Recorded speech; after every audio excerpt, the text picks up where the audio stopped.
So the purpose of the Donjo TL-3 is to be able to give you padlock control over a door that may be used in a construction site sort of scenario. So this frame portion is 4 7/8 tall and will fit into the prep of a 4 7/8 strike.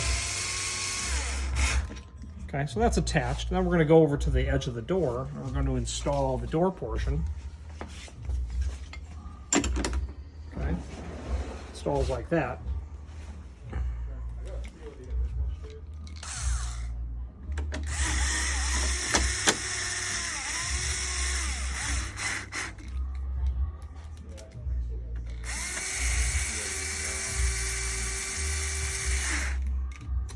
Okay, now we'll take a look at it from the outside.